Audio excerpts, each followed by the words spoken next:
Hey guys, today I wanted to bring on Jodi Ray Solomon, the Soul Amazing Coach, to talk about how she's inspired me to go on a 3-day water fast. So, welcome, Jodi.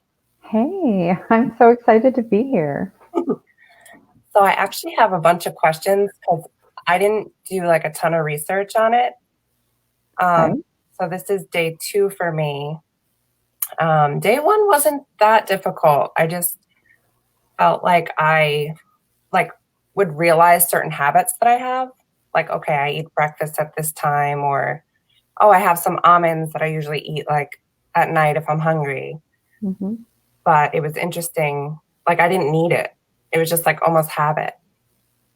It is habit.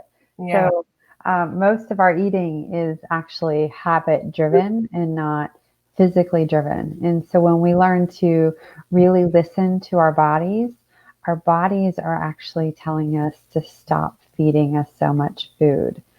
Um, it's interesting that when you start a water fast, most people say to me, I could never do that. I could never go a couple of days without food or even a couple hours.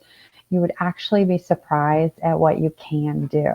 It's really phenomenal when you put your mind to it, because that's what it is. It's mind over food. And you start to realize the habitual patterns of eating that you're in. Maybe you have a habitual pattern of circling your kitchen island as a pattern that's about to trigger you that you're going in for a deep dive of junk food, or you open the refrigerator 3 times looking for something. You're starting to trigger yourself into an emotional eating pattern that, honestly, if we pay attention to these signals and we stop engaging in those patterns, we start to realize how little food our bodies are actually requiring.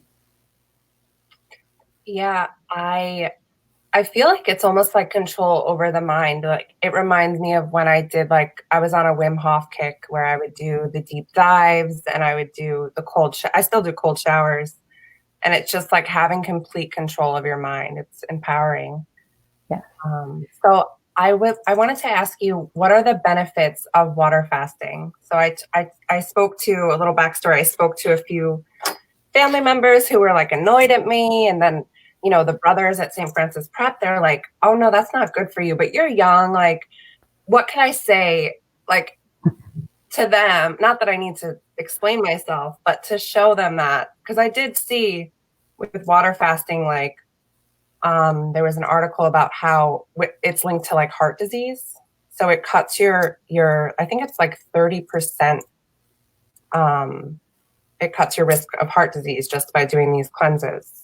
Yeah. So I too have had a lot of family members who have come to me and said, "Oh, you can't do that. That's bad for your body because your body will start eating your heart muscle." And I'm like, "So why would when I Oh, scary. seriously?" And I'm like, "So why would my body start attacking my heart before it started attacking my rear end?"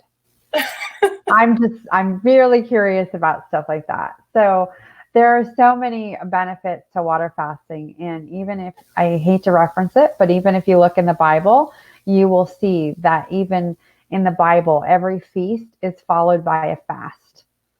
And so this is referenced even back into biblical times of how healthy fasting is for the body. And one of the biggest things that is happening especially in the United States, is we're becoming an obese population. We are surrounded by food, and the government has basically pushed this idea at us that we have to eat 6 meals a day. And what's happening in our body is we are constantly triggering our body with a hormone called insulin, which is different than glucose, which is associated with diabetes. So if you're diabetic, you have to take insulin injections to lower the amount of blood glucose in your sugar, right, or in your bloodstream. So when you're water fasting, you're actually naturally reducing the foods that are triggering an insulin production in your body. and therefore giving your body the opportunity to remove all of the glucose from your bloodstream. And then when it needs extra glucose for energy, it starts pulling it from your cells that has been stored as fat over time. So you're cleansing your body of all this stored glucose in your cells, which is actually helping you to release weight. It is flushing and detoxing bad chemicals and things out of your bloodstream as you continue to flush your system with water. I will caution everybody, however, that sometimes people feel symptoms of lightheadedness or slight dizziness. This is usually a lack of sodium, because when you're water fasting, you're adding so much extra water to your system that it's flushing out the sodium that is in your system. And in order for you to have well-regulated blood pressure, you actually have to have a good amount of sodium in your system. To combat that is super easy. Suck on some pink Himalayan salt or some Celtic sea salt, or add a quarter teaspoon of pink Himalayan or Celtic sea salt to your water. Iodized table salt is not the right salt because it's not going to have the right mineral contents that your body really needs. But by water fasting, you are flushing your system and detoxing your cells from everything that's in there. And most people are not properly hydrated.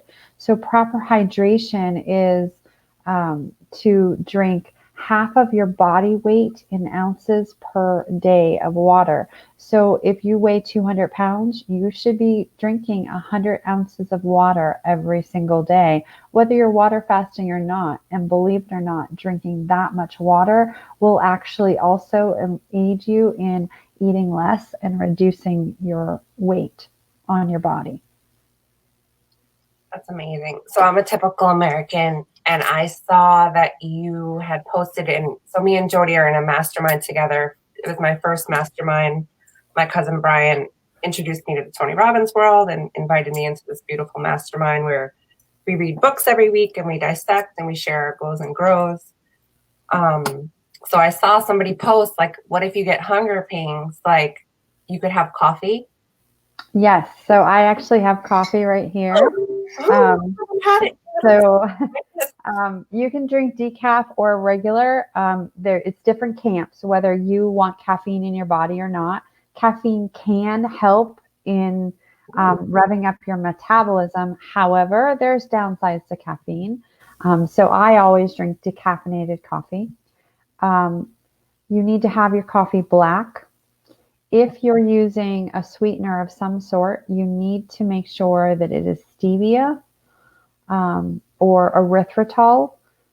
If you are using like Splenda or sucralose or sweet and low, those are bad. Those are going to trigger your insulin production and your blood glucose. So those are going to really actually be just as bad as sugar. And when you're water fasting, you just want to have anything that's not going to trigger the production of insulin, because you want your body to be flushed of all the toxins. But you can also add some healthy fats into your coffee. And these are going to help if you feel like you're one of those people that when you're water fasting, you feel like all of a sudden your stomach is ready to eat the lining because you're so hungry. And you know what I mean if you've ever felt that. And what you can do is grab a cup of coffee and put in a tablespoon of MCT or coconut oil, or a tablespoon of avocado oil. Maybe you could put in a little ghee if you wanted, which is just the super clarified butter. You could put in something called nut pods, which I love because it's half coconut milk and half almond milk. And it's just a healthy fat. Or you could use heavy whipping cream, but I caution people on heavy whipping cream because it is a dairy, and dairy in and of itself will trigger the production of insulin, but not trigger the production of glucose. So it won't trigger your blood sugars if you were to take a blood sugar monitor, but it will cause you to produce insulin, which will keep your cells from utilizing the glucose out of the cells. So if you're using heavy whipping cream, limit it to 1 tablespoon per 100 pounds that you weigh per 24 hours. Wow, you got it down to a science. Yeah. So you inspired me to do this, and I'm loving it, especially after Easter. And I fasted the entire Easter where I didn't eat any carbs, and then Easter Sunday I was like putting Doritos on my bagel and being a bad girl. So, but I'm curious to what inspired you to get into this and to start this journey. So I actually topped out at my heaviest weight of 250 pounds last summer, and really was just in this place where I felt like I couldn't participate in life, and recognized that for me, if I didn't get my health in order, I wasn't going to be around too many more years. I had enough health challenges that was. The weight was something I really should just take care of because it was stopping me from feeling good about me. So I went on this whole health and wellness journey that has been me transforming my body through, I transitioned over to a ketogenic diet. And if you're familiar with keto, it can feel in the beginning rather restrictive. I love it now.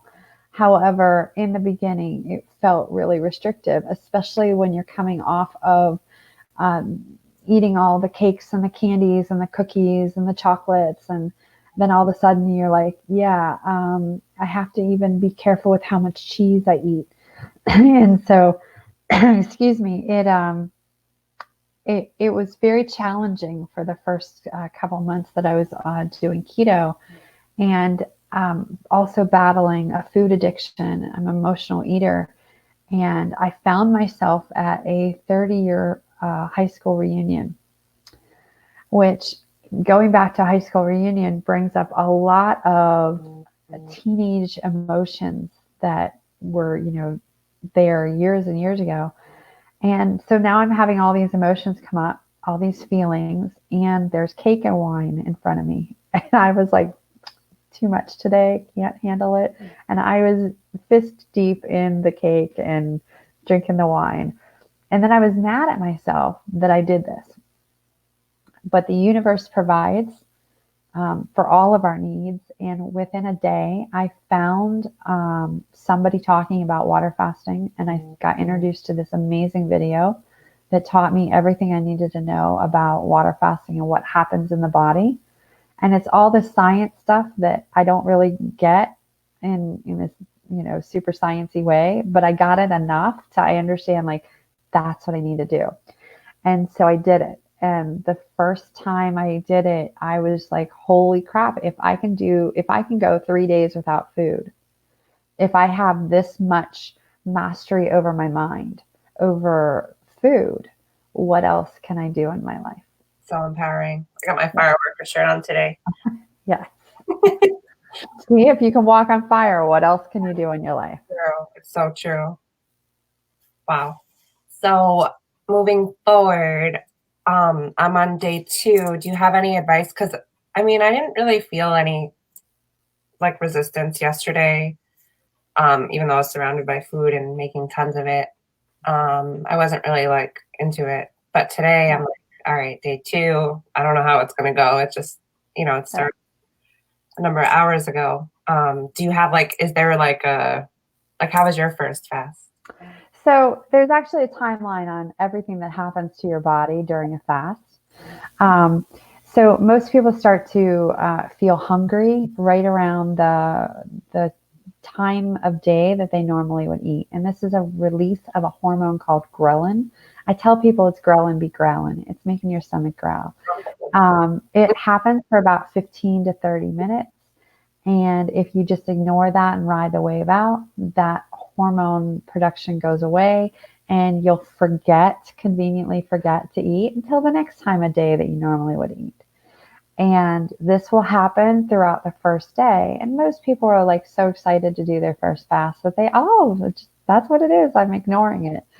Um, but by day 2, a lot of people, depending on how you've been eating prior to going into a fast, a lot of people will start to experience a headache. And that headache can sometimes be pretty intense. The best thing you can do for that headache is suck on the pink Himalayan salt and get a smidge of healthy fat in you, whether that's the coconut oil, the MCT oil, the avocado oil. Just get a little bit of healthy oil in you. Yeah, and that's going to help with the headache too. Yeah. Cool. So your biggest symptoms are really going to be that hunger hormone ghrelin, and on day 2, they're going to that hunger hormone ghrelin is really going to ramp up. So you're going to feel it twice as strong as you did on day 1. Plus, you're going to have a little bit of a headache, and you're going to feel a little grumpy. Just keep riding that out, because by day 3, the headache's gone. The ghrelin production is way down. The growth hormone production is way up, which means now your body is really pulling stuff out of your cells. And if you make it to day 4, the production of that ghrelin hormone is non-existent, and you no longer feel hungry whatsoever. There's a day 4? I thought it was 3 days. Well, if you get to day 4, so you can safely fast up to 10 days consecutively every month. I personally don't do it that often because that's a lot. But you can safely do that. I actually have an associate that I know who's going on a 21-day fast right now. I've known a few people who have gone on longer fasts like that. Those are not where I'm at in my journey by no means. But I will say that I have done up to 5.5 days so far successfully. I find that come day 4, day 5, I really start to struggle with my mindset, because I start seeing food everywhere and start thinking about food. And that's where I'm looking to get past that, get into day 6 and day 7. I would love to do a 7-day fast at some point. But those are things you have to work up for, especially people who are walking into a fast cold. They've never fasted. They don't even do intermittent fasting. Sometimes a 3-day fast can be super, super challenging. And for those people, I would recommend just doing a 24-hour fast. And if you're even struggling with a 24-hour fast, I would start with intermittent fasting. Beautiful. So my last question is, when I start consuming food again, do you have any recommendations? So, because I read somewhere to slowly introduce that back.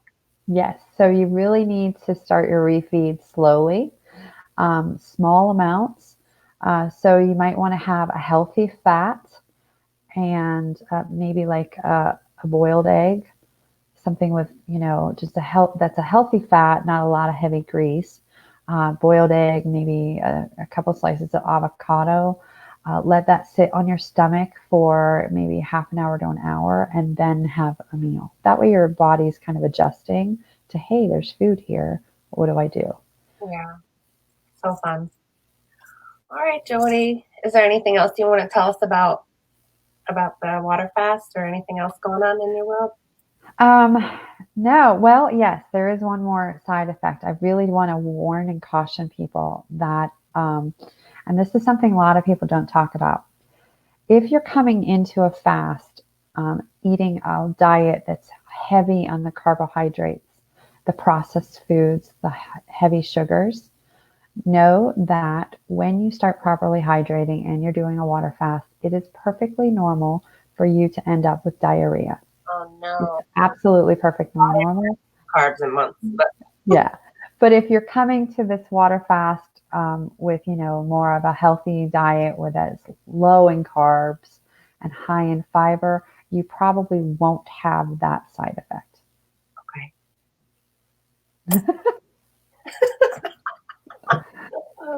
All right, Jodi. Thank you so much. Absolutely. It's my pleasure. I love educating people about this. It's been a beautiful journey. I utilize water fasting on a regular basis. I just caution people not to use it too often because it can feel like you're depriving yourself if you use it too often. Okay. So like once a month is good, or? Once a month is good. Okay. More than that, it starts to feel, depending on your psychology too. I know lots of people who fast once, a 24-hour fast once a week, and they're fine with that. For me, that feels a little bit too much. I feel like I'm depriving myself. Yeah. But I'm also, coming out of having had a major food addiction. So I just caution people not to use water fasting as a punishment or to feel like they're depriving themselves. And if you feel like you're depriving yourself, it's time to pull back and not do it as often. Beautiful. All right. Well, I can't wait to see you Monday and go over the next chapter in our book. We're reading Yeah. The Soul of Money.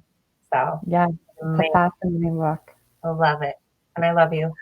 I love you too. Thank you so much for having me. This has been amazing. Love it. Thanks for inspiring me. I would have never done this without you.